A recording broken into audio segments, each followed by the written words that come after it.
Welcome back to the channel, everybody. Thank you so much for joining me and allowing me to continue to be your daily advocate. If you're new here or you're not subscribed for any reason, please do me a huge favor and hit the subscribe button. Thank you to all of you who have been watching and following me for so long. It truly means a lot, and I'm glad that I can be this person. Last week, two important rulings in the SEC versus Ripple case were handed down. The motions to dismiss the case against the individual defendants and, more importantly, the SEC's motion to strike the fair notice defense were both denied by Judge Analisa Torres. Attorney Jeremy Hogan, a partner at the Hogan & Hogan law firm in Orlando, shared his thoughts on the huge week for the XRP lawsuit. Attorney Hogan focused his analysis on the SEC's failed motion to strike Ripple's fourth affirmative defense because it is more essential for the lawsuit's outcome, the future of XRP, Ripple, and even the crypto industry. The fair notice defense involves putting the SEC's own actions on trial, such as ex-SEC William Hinman's 2018 speech in which he stated that Bitcoin and Ethereum are not securities. The SEC, as expected, moved to strike that defense, claiming there was no legal basis for it, despite the fact that the motion was filed over 10 months ago. The matter was finally decided by Magistrate Analisa Torres, who denied the SEC's motion. The fair notice was upheld. Jeremy Hogan stood by his previous analysis, stating that while Ripple's argument that XRP sales are not securities is stronger than the fair notice defense, the FND may be more critical. He explained the hierarchy of the U.S. court system and how, if Ripple wins on a fair notice defense, it becomes the persuasive authority for any crypto company the SEC sues from that point forward. If the fair notice defense holds up and Ripple prevails, the SEC faces an uphill battle in any lawsuit it files. If Ripple loses the FND, they can appeal the decision, and if an appellate court rules that Judge Torres was wrong and Ripple did not have fair notice, the SEC will be in serious trouble because that ruling will be binding on every crypto lawsuit that arises. He added that the order is so good that Ripple won not once but twice, pointing to a footnote in the court's order. Judge Torres denied the SEC's request to consider the 75 previous enforcement actions in crypto-related lawsuits as fair notice based on that footnote. To the extent that the SEC's request that the court adopt this characterization of these enforcement actions, the court rejects this request because the report's analysis and conclusions with respect to these actions are not proper subjects for judicial notice. Moreover, to the extent that the SEC requests that the court parse each of these filings to determine the underlying facts and legal basis for the enforcement actions and draw conclusions that they are similar to, the court rejects this request because the report's analysis and conclusions with respect to these actions are. Furthermore, Magistrate Torres highlighted two critical factors that could influence a future summary judgment on the fair notice defense: whether XRP was sold as an investment and whether or not Ripple has any relationship with the vast majority of XRP holders. Ripple denies both claims, which the court believes can make a significant difference in terms of fair notice. If true, it raises legal questions about whether Ripple had fair notice that the term investment contract covered its XRP distribution, and the court may need to dig deeper into these issues. Jeremy Hogan then pointed out that the vast majority of XRP holders have no ties to Ripple and had never heard of the company before purchasing the digital asset. In terms of investment contract, the court will have to determine whether XRP moves in lockstep with Ripple's activities, and as Attorney Hogan pointed out, XRP has historically been correlated with Bitcoin and other cryptocurrencies. Furthermore, the SEC bears the burden of proof. Experts will offer their analysis and claims that suit each party during the expert discovery. Ripple wins if the judge can't figure out which is correct, the attorney said. After the settlement of the lawsuit, we might see it soar so high it might go to $1,000 and make history in the crypto market.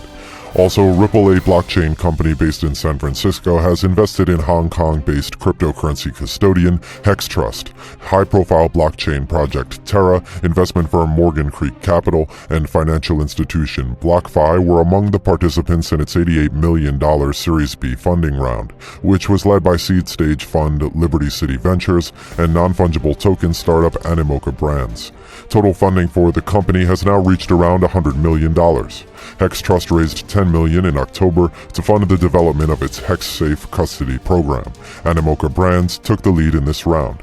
Hex Trust is Asia's largest cryptocurrency custodian, as well as a provider of custody, decentralized finance, and brokerage services. It currently manages $5 billion in assets for over 200 institutional clients. Its services support over 200 different tokens. Hex Trust, which was founded in 2018, has yet to achieve profitability, but it has other priorities for the time being. According to Bloomberg, Alessio Quaglini's company is currently focused on scaling its operations. Quaglini is optimistic about the future of the industry, claiming that blockchain will be the new infrastructure of global finance following significant funding. Hex Trust has also been granted regulatory approval to operate in Singapore in addition to Hong Kong. The company intends to use the newly injected funds to expand into new markets. Its goal is to establish a presence in Europe and the Middle East. The cryptocurrency custodian has set a lofty goal of doubling its client base. In addition, the clearinghouse, a well-known Ripple partner, is collaborating with Wells Fargo on a cross-border payment system that is specifically designed to support digital commerce and could eventually replace SWIFT. The real-time payments service system would allow for the real-time transfer of digital currency between eligible Wells Fargo accounts. This project could directly challenge SWIFT's dominance, according to a new Wells Fargo online service agreement shared online. The RTP service was created for the digital, on-the-go way we live and work today, according to the clearinghouse. Unlike competing payment systems, the RTP system offers real-time postings, instant confirmation, and a secure two-way messaging service. Transfers would be immediate and final, giving account holders complete control just like cash. Despite the clearinghouse stating elsewhere that its system works within a $100,000 credit transfer limit, it appears that the RTP service will be severely limited at Wells Fargo with a $5,000 single payment cap. Wells Fargo also reserves the right to terminate, modify, or suspend RTP service access at any time. In the end, however, this is more evidence that digital currencies are slowly but steadily being adopted by traditional financial institutions. Major banks are recognizing the need for bespoke systems designed specifically for improving the flow of commerce in the digital economy. Despite initial reservations, Wells Fargo has stated that it will reserve the right to add additional accounts that are eligible to the RTP service. As the asset remains in a prolonged consolidation range, an anonymous XRP wallet received a massive amount of coins worth approximately $74 million. 100 million XRP were wired from the major exchange to an unidentified wallet that currently holds slightly more than 100 million coins, according to the transaction page on the Whale Alert tracking service. The wallet continuously redistributes received funds to smaller entities, but it is not linked to any other exchange or OTC trading desk, so the final destination of funds is unknown. The whale's identity is most likely known to the exchange's representatives because the funds were received directly from an exchange that requires KYC methodologies for withdrawing digital assets. It could be owned by large private investors rather than centralized or decentralized services, as the wallet activity suggests. On March 7th, the whale made the most recent transaction, transferring 1.6 million XRP to the exchange. If Ripple wins at trial on its fair notice defense, the court could set a precedent that the commission failed to provide fair notice to market participants due to the confusion it has created, effectively forcing the commission to create much-needed comprehensive official guidance for the industry. In the coming weeks and months, all eyes should be on the Ripple case. It will almost certainly have a huge impact on the markets and the future of this innovative technology, which cannot be overlooked.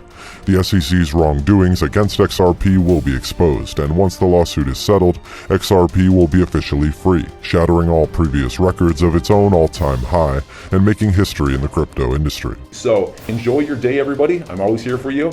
Leave any comments or questions below, and be sure to subscribe. But thanks, everybody. I really appreciate you. Enjoy your day, and I always have your back. So thanks so much, everybody.